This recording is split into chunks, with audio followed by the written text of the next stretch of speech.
Alors, la première des choses, bien, on va regarder comment on fait la gestion des fonds et la rentabilité. Parce qu'on est tous des petits business ici. Donc, on a des revenus, on a des dépenses. Il va falloir qu'on sache comment gérer nos revenus et nos dépenses.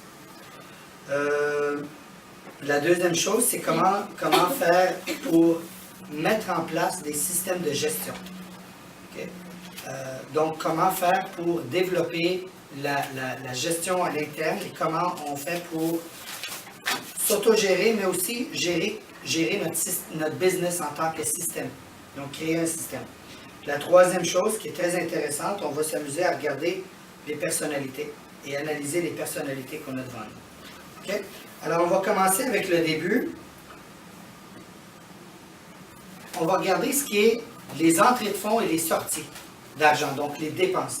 Est-ce que tu as un cahier? Est-ce que tu as besoin de... Non, j'ai tout ce qu'il faut ici. Tu as tout ce qu'il faut? OK, parfait. Okay.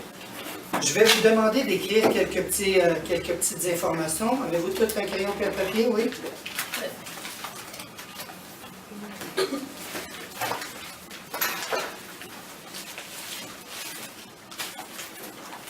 OK. En haut sur le papier, j'aimerais que vous écriviez votre nom, parce que c'est votre entreprise. Quel est le nom de votre entreprise? OK? On va commencer, on va regarder les revenus ensuite. Normalement, on regarde les revenus au début, mais on va regarder les revenus suivant nos dépenses. On va commencer avec les dépenses. On va commencer avec les dépenses de déplacement. Avez-vous une voiture? Si oui, qu'est-ce qu'elle vous coûte par mois? OK? On va rentrer dans les détails. Donc, qu'est-ce que ça vous coûte en termes de déplacement, en termes de gaz, en termes d'assurance? Fait qu'on va les prendre un par un. Assurance, combien que ça vous coûte en termes d'assurance pour votre voiture? Écrivez-le. On va regarder vos chiffres ensuite ensemble. Qu'est-ce que ça vous coûte en termes de maintenance de la voiture? Maintenance, réparation, frein. On fait ça par mois. Hein? Oui. On peut le faire par année, puis on le divisera par 12, comme vous voulez. Okay. Avec la location? Non, on va regarder la location après. Alors, qu'est-ce que j'ai oublié pour la voiture? Vous avez aussi vos permis, vous avez vos plaques d'immatriculation, etc. Vous avez le droit à un certain pourcentage de ça comme dépenses d'entreprise. Okay?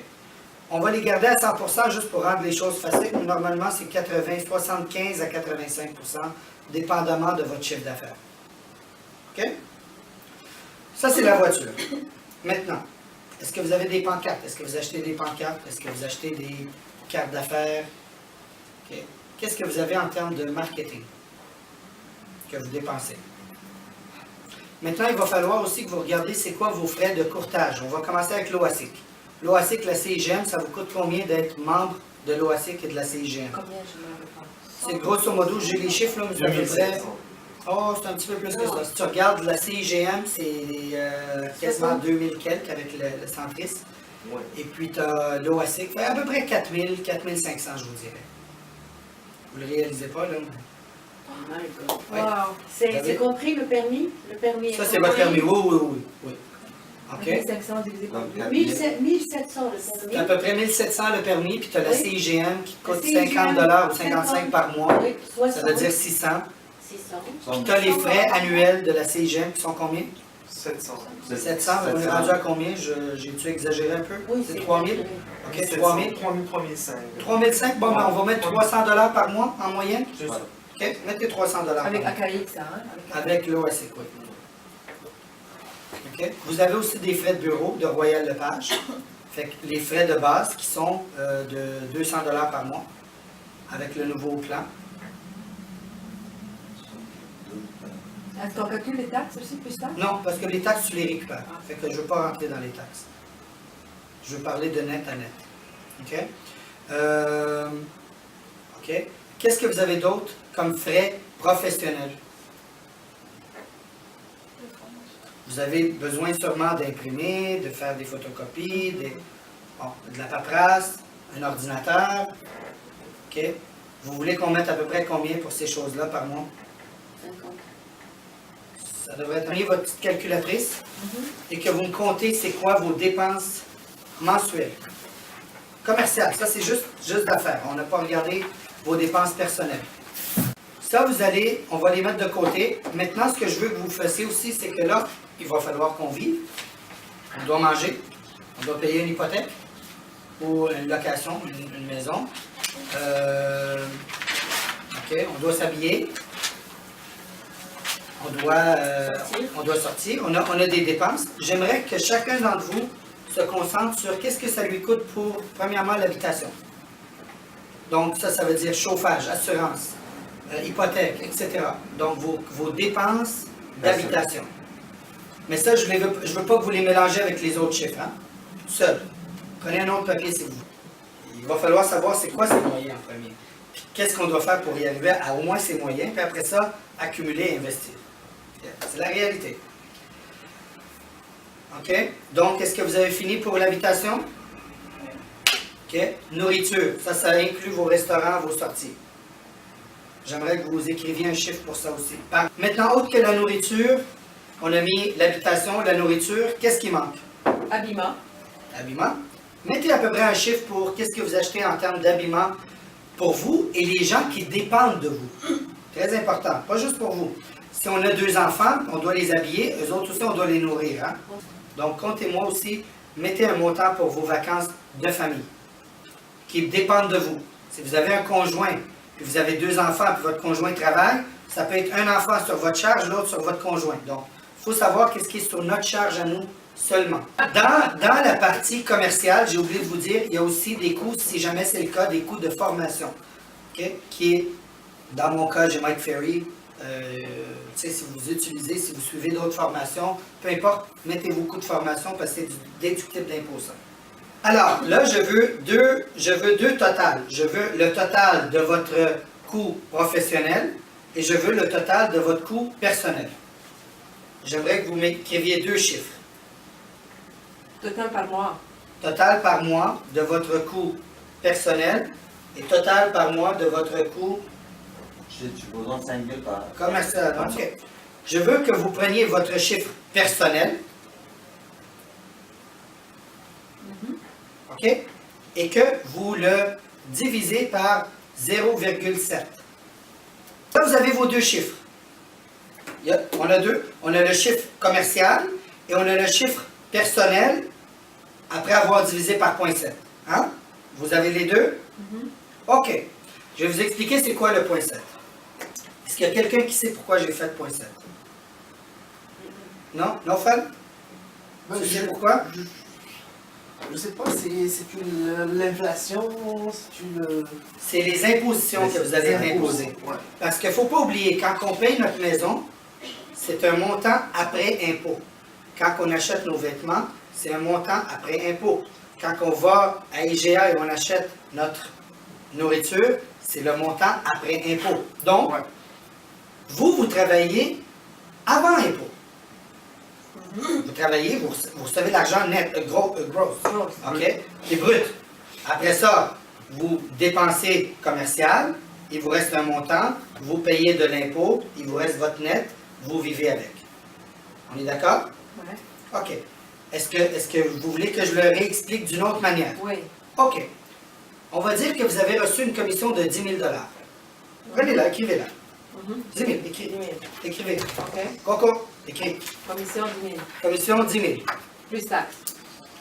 Ouais, les taxes, tu On vas ne parlera pas des taxes, je ne vais pas vous compliquer en plus la vie. OK. Toutes sans taxes, OK? Commission. Les taxes ne nous appartiennent pas dans tous les cas. Oui. Donc, on n'en parlera pas. Vous avez 10 000 $ de commission brute. Vous venez de vendre une maison de 400 000, vous avez 2,5 % de commission, c'est 10 000 $. On est d'accord? Parfait. Sur le 10 000 $, je ne vais pas parler des frais de Royal Lepage parce que je ne veux pas vous compliquer la vie. On va dire que vous avez déjà atteint votre 39 000, fait que vous n'avez plus rien à payer à Royal Lepage. Il vous reste ce 10 000 $. Le 10 000 $, disons que c'est votre seul revenu de ce mois-ci. Combien de dépenses commerciales que tu as? 2250. Enlève 2250. Chacun d'entre vous, enlevez votre revenu, votre dépense commerciale. Enlevez-le. Donc, sur le 10 000, moins le montant commercial de dépenses. Votre voiture, vos publicités, votre gaz. OK? Ça fait combien? Maintenant, vous allez prendre votre calculatrice vous allez prendre ce chiffre-là et vous allez maintenant le multiplier par 0,3. 760, là, le petit chiffre. Le petit chiffre, non, le gros chiffre, Le 10 000 moins vos dépenses C'est ça. professionnelles, il vous Multiplié reste multiplié fois 0,3. Vous allez prendre le gros chiffre que vous aviez. Dans ton cas, c'était 7 000 quelques. OK? Et là, vous allez enlever le deuxième chiffre que vous venez de sortir. Ça fait combien? Maintenant, en tant qu'entreprise, si maintenant on enlève vos dépenses personnelles de ce montant-là, reprenez le dernier montant qu'on vient d'avoir, 5 000, 4 400 pour Bayer. OK? Donc, tu prends ce chiffre-là, votre dernier chiffre que vous avez sorti, et là, enlevez vos dépenses personnelles de ça. Wow! Ce chiffre-là que vous avez, Magique. ça veut dire, sur le 10 000 $ que vous venez d'avoir ce mois-ci en commission, après avoir payé vos dépenses commerciales, après avoir payé l'impôt, le 30 % c'est de l'impôt. OK? Et après vous avoir payé à vous pour vivre, c'est ce que votre entreprise garde comme cash flow. En d'autres termes, si vous faites 120 000 $ par année de revenus bruts, vous prenez le dernier chiffre, multipliez le fois 12, c'est ce qui va vous rester. Maintenant, je vais vous expliquer ce calcul-là sert à quoi. Ce calcul-là sert à ce que vous sachiez votre commission que vous recevez, combien de votre commission que ça vous coûte pour vivre, pour dépenses commerciales et Revenu Canada. Est-ce que, lorsqu'on reçoit la commission, combien qu'il faut mettre de côté pour ne pas payer à la fin? C'est ça que je veux savoir. Ça, c'est une très bonne question. Ouais. Parce que tu as des Et surprises. c'est exactement ça que je voulais entendre. C'est une excellente question. Pour ne pas payer. Pour ne Pour pas pas être mal pris l'année prochaine. garder de côté ce qu'on a reçu pour payer à la fin de l'année. C'est ça ce que je veux. C'est pour ça qu'on fait. C'est pour ça qu'on appelle Money Management and Profitability. C'est la gestion de votre revenu et votre profitabilité. C'est pour ça qu'on parle de ça. Donc, chaque fois que vous recevez une commission, vous devez, selon moi, vous devez faire 3 choses avec. La première, au fond, vous devez avoir 4 comptes. 4 comptes. 4 comptes. OK. TPS et vécu. Un pour la TPS TVQ. Tout ce que vous recevez en TPS TVQ ne doit pas rester dans votre compte, ça doit aller dans un compte TPS TVQ. OK? Deuxième chose, vous allez prendre 30% de ce montant-là, du gross, et vous allez le mettre dans un compte à part. Vous allez voir, à la fin de l'année, il va peut-être vous rester de l'argent. Ce que je vous montre, c'est l'extrémité pour vous assurer que vous n'aurez pas de trou. OK? On met le 15% de TPS TVQ. Le deuxième compte, c'est quoi? 30%. Impôt. L'impôt. 30%. Nos revenus, on reçoit de l'argent, on met tout ça dans ce compte-là. Tout de suite après, on va sur Internet, sur notre site bancaire, et on enlève les taxes, les taxes TPS TVQ, on les met dans le compte TPS TVQ. Ce qui va rester de ce montant-là, on enlève 30%, on le met dans nos comptes imposables. L'impôt. Le TPS et vécu? 30%, non. OK. Tu as 4 comptes. OK. Ton compte principal, c'est ton chèque. Tu as reçu un chèque, tu l'as mis là-dedans. OK? Ça, c'est ton compte principal. Dans le compte principal, nous, on t'écrit c'est quoi ton revenu, c'est quoi tes dépenses de la transaction, Et c'est ça qu'on et combien, le montant total, tu le mets là-dedans. D'accord? Compte 1, comptez-le. Écrivez compte 1, après ça, on les nommera. OK? Compte 1, c'est votre montant que vous recevez net après quand Royal Lepage a été payé. OK? Vous prenez ce montant-là, vous le mettez dans le compte 1. C'est bon? Après ça, dans le compte 2, TPS, TVQ. le montant que vous recevez de Royal Lepage, il y a un montant, regardez-moi, il y a un montant, après ça c'est écrit TPS, TVQ. Vous êtes d'accord avec moi? Vous avez tous vu cette facture-là, sauf toi, mais c'est la même chose avec comment ça marche. Je l'ai déjà OK? vu. Le montant de TPS et de TVQ, vous le mettez dans le compte 2. Donc vous l'enlevez du compte 1, vous le mettez dans le compte 2. C'est bon? Jusqu'à date? OK. Le montant qui reste, Le montant qui reste, vous allez enlever. Vous m'avez mélangé. 33%. OK, vous allez enlever. Pour Merci. les impôts. Vous allez m'enlever 30%, merci, ouais, je vais l'écrire. 30% de ça, vous allez le mettre dans le compte 3. C'est bon? Jusqu'à date, c'est bon? Le compte 4, ce qui va rester là-dedans, hein? Les économies. Non. Ce qui va rester là-dedans, vous allez enlever vos dépenses mensuelles, personnelles, et vous allez le mettre dans le compte 4.